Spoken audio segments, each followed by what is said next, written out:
can revoke that offer.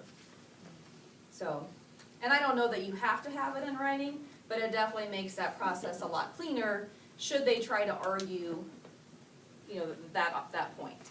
You know, and there's been a few people that didn't pass the drug test that are like, well, can I apply again next year? Well, you can apply, but I'm probably not gonna, hire you. The same drug You didn't test, pass it yeah. the first time, So it does raise a challenge for that.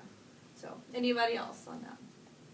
Any of those documents she's talking about, you have them on Blackboard in a zip file? So. Yeah, and like I said, one of them is not even mine, it's from another university, but it had a really great way to show you what is a legal way to ask that question. For example, you can't ask somebody how many work comp injuries they had last year. But you can say, tell me about your personal safety record and how do you feel about safety? I mean, you can find ways to ask questions to still gain information about them. One of the other things I think that's helpful too, when I have managers actually sitting in on the interview process with me, I tell them write quotes, not notes. So when we go back and look at what that person might have said, it's a better way for you to remember that that's actually how they said it to you. Because if you're interviewing, like in my case, I interview sometimes 10 or 12 candidates to try to hire a couple of welders. After a while, they kind of mix together a little bit. So write quotes, not notes. Not your interpretation of that necessarily, but what they told you in an interview. For example, if you're interviewing a candidate, especially a teacher or somebody, they may come out and say, oh, I'm married and I have 3 kids and things like that. So they can tell you that, but again, you cannot ask any additional questions based off of that information. And technically, you can't use that information to discriminate against that candidate for the job either. So a lot of information may come out, but again, as long as it's not a question that you've illegally asked, then you're okay to know that information. Yes? You may have this in here later, and if you do, that's fine, just Okay. answer it then, but in your experience, what have been a couple of the best questions that you've asked, and you've got some connections to education. So what would be some of the best interview questions that you've asked over the years that would also apply to us hiring teachers or people, educators? Let me think on that here for a minute, because I do have a variety that I use. Like I said, I like to ask a lot of questions about how they handle conflict. Because really, not only in the classroom with kids, and you could probably come up with some hypothetical situations where you have a rowdy kid, and what kind of processes would you follow to try to keep discipline in your classroom? If it's a teacher that you're hiring or something like that. How do you get along with your coworkers? So I do ask a lot of that. Another thing that I ask about is, like in my situation, are they a team player? What characteristics do you have that make you be a good team player? Those kind of things. I'm just trying to think of some unique questions for you. And that was one of my questions too, Yeah. was the way you just phrased the last one, because if you ask the question, are you a team player? Right. Invariably they say yes. And that is always the key, is to try and phrase your question so that you get an expanded answer, not just a yes or no question. Because otherwise it's hard for you to really get that person's characteristics or their personality or how they're going to be able to handle some of those situations. And that's why I said, even like on the strengths and weaknesses question, I pose it as, assets and liabilities, what are your 3 strengths, and give me the examples how you use them. Not just tell me, oh, I'm dependable, I'm loyal, and I'm trustworthy. Well, okay, but explain on that, expand on that, because it does give you more insight when they're able to give you an extended answer on some of those situations. Do I have a question back there? Okay. Other than that, a lot of times too in our situations, do you like to work alone? Do you like to work with others? How do you get along with others? What kind of people do you find it most difficult to work with? What kind of students do you find most difficult to manage in your classroom? That's a way that you can ask questions on how you deal with it. How do you handle a teacher who's not completing their goals and objectives? You can, depending on what kind of position that you're hiring for. How do you handle 2 students fighting in the hallway? Make it be that they're able to give some expanded answers on that, if you will. Because obviously discipline, classroom discipline is a big component of education and some of those things as well. Coaching, if you're looking at people for coaching, there's probably some questions you can throw in there about their coaching style or how they manage team dynamics. A lot of different things like that. What I did not do, and I can send to you, Doug, is I'll send you a couple of my interview templates that I use for different positions. That way that'll give you guys some of those questions. I didn't think to include that. So just remind me if I forget to send that to you. I always ask questions about attendance. But you had said like you can't ask how many work-related injuries, so you can't ask, well, how many days were you absent last year? The way you phrase it though, I mean, you can say, can you tell me about your attendance history of work? It's okay because it is important to know attendance. It's just that if they tell you that they were gone because they had, cancer last year and they missed 6 months of work, Right. it's kind of hard to stay away from taking it the next step. But I think attendance is important, and I think that's one of the ways that I usually phrase that, is, I'm trying to think, and again, my template will have a couple of those on there, because obviously attendance is important for us too. And I think you can even word it that way. Obviously, attendance is an important part of this position. You know, tell me about your attendance history at work, because you're not asking were they ill, were they hurt, Yeah. were they whatever. You definitely have to find what are those key elements that you need in that position and focus your questions around that. And you know, if you Google out there situational interview questions, behavioral interview questions, you can find all kinds of examples out there to help you figure out how to word some of those questions that you're looking for. There's all kind of free sites out there. And I do have on one of my slides a couple of those resource tabs, I believe. But SHRM, the Society for Human Resource Management, it's a very cheap membership, and you get sample job descriptions, you get sample policies, you have a not Snapchat, I'm sure they probably have that too, but a blog or a blog situation, and I get like emails every day where people can just go out and post a question and other people respond to it. And it's only like $199 or $189 membership for a year. So it's a really great investment. Plus they also have attorneys on staff that you can send a legal question to.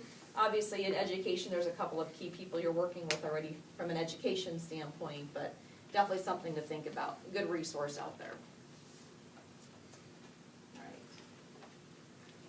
So training and development also is an important part, and you know, obviously you guys do a lot of staff development throughout the year, so there's key things that you're always hitting on. Same with any business environment. Obviously there's certain topics that OSHA requires us to cover every year: personal protective equipment, bloodborne pathogens, safe lifting techniques, those kind of things. Probably some of the same things you probably cover with your staff members potentially on some of that. Probably even more so, how do you handle critical elements or a shooter in the workplace? You know, a lot of that, like I said, you don't want to think about, but you need to be prepared for. And so hopefully you've got some safety teams in place that do talk through some of those situations. Keeping records and documentation is also critical, no matter if it's job performance, training, whatever it might be, because sometimes you do have to go back and prove that you did train somebody on a particular topic. And it seems like it might be keeping a lot of documentation, but document. I can't stress that enough, no matter if it's the business world or the education world, having that documentation is key, especially, for example, career development plans or performance plans. More so in your case if you have a teacher, a tenured teacher who is not performing to your expectations, and you have to figure out whether or not you're going to be able to retain them on your staff. Well, obviously, you can't just fire them, right? You have to be able to prove that you gave that person an opportunity to correct their behavior first before you take steps, especially in a union environment. So a lot of times you're going to put that staff member on an action plan that they have to be able to reach those attainable goals, and how are they going to do that before you can take that next step. So again, a lot of that falls into not only documentation, but what your plan is for that person in order to be successful. Obviously, you know, I always tell my managers, we're not going to set anybody up to fail. You know, if we're going to put somebody on an action plan, it needs to be reasonable, attainable goals. Because sometimes they come in just wanting to fire somebody, and I'm like, whoa, hold the bus. You know, we're not just going to jump into that, because is the problem on how you're managing that person? Or is it because that person really can't do the job anymore? And to give you an example of that, when I first started at Hughes Brothers, it was probably into my first or second year there, we had a purchasing assistant who had been there for 23 years, doing that pretty much that job the entire time. And her manager, the purchasing manager, had been there maybe about 3 years, because she's only been there about a year and a half more than I had. She wanted that gal fired right then and there. And so we kind of talked through what are the challenges, what are the problems. And we did end up doing an action plan with that person, because we did find there were some deficiencies there on how the job needed to get done. So we set those timelines up, and that employee chose not to meet any of them. She basically just said, I'm not doing that. So in that case, we did end up separating her from employment, even though she had been there 23 years, because she chose to not change her behavior based on the reasonable goals that were set for her, or the reasonable job, I guess, expectations that were set for her. So they do work. I mean, and again, in education, like I said, I know you've got some different hoops to go through if you do have to fire a tenured teacher or something like that. But again, it's all about the documentation and how you get from the beginning to the end of that, making sure that you're doing it fairly and equitably and legally, first and foremost. So compensation and benefits.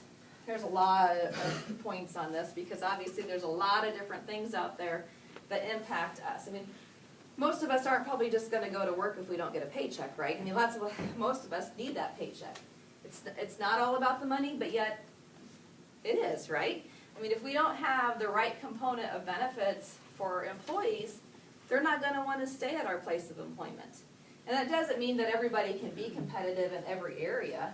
But I mean, I think one of the advantages that I see, especially in the world of education, is especially in the state of Nebraska, you guys are able to all be under the Educators Alliance, whatever the plan is. So you have, 10,000, 15,000 lives on your insurance policy, which really makes it better for your schools because that's a bargaining chip when you go to negotiate your health insurance. Where me, right now, I'm kind of looking at, do we join a captive program so that we have more lives? Because we had a lot of people absent last year, and we're facing a 20% increase in our health insurance renewal for this year, which is huge, compared to what it's been in the last year. I think there was a 0% increase this year for schools coming in. So, I mean, that's, like I said, you just never know what's gonna happen based with your employment, but obviously benefits are key. With this, I think the other thing to do is making sure that the policy, or the benefits and the things that you have in place fit the needs of your employees, and are there things that you can do that aren't gonna cost your district any more money? That I don't know, because you guys have to be within a certain budget, right? So there's certain things that you're not able to just throw out there because you do have taxpayer dollars and you have a set budget that you have to work with. In a business environment, especially a for-profit business, you don't have as many limitations because you have a little bit bigger pocketbook to draw from when you're trying to determine what those benefits are. I think the other thing that I would say for this area is educate your employees on what those benefits are, because I think that's usually what the downfall is for any business, is a lot of the employees don't fully understand how all those benefits work. For example, I'm pretty sure does everybody in the schools have an education or an employee assistance program, right? But not everybody always realizes what that is and how that can help them. And I think, that is one resource that I think too, even in my workplace, gets underused. And we always try to do paycheck stuffers to remind people that that's there, or if somebody comes to me with, they've got this situation going on at home, for example, somebody's going through a separation and possibly a divorce, something like that. I always remind them, use your EAP benefit. It's confidential. You and your family members, if there's kids involved, they can go see a counselor free of charge and help them through this situation if need be. Under this too, job descriptions, job analysis, job evaluations. Obviously, I think it's pretty much a requirement that you have to do a staff evaluation of all your teachers. Is that once a year, twice a year? I can't remember what your, depending on who it is. Okay. One of the things that's important too, if you do have to let go of a staff member down the road, do you have a job description in place for that? Do you know what those performance expectations are? So again, whether that's for-profit, nonprofit education, that's also a key component that you need to make sure that you have job descriptions in place in order to help you evaluate what it is that you need to be doing there. Other than that, anybody else have any unique benefits that you have in your district that maybe aren't in other districts that you would want to share? Okay. Like I said, there's a lot of different things that go into this. Moving on then is to compliance issues. And with that, as I was talking earlier, I'm sure educators, I know Perry Law Firm or whoever you work with, and another one is pretty much your two in Nebraska, which obviously you want to use somebody that's well familiar with the education world. We have somebody that we work pretty closely with at Hughes Brothers too, Klein Williams, based out of Lincoln and Omaha. But yeah, if you don't know a good attorney, you want to find one. Because there are definitely going to be situations where you want to just make sure that you are actually taking the right steps. I mean, if you have a bad feeling about a situation, trust your gut on that.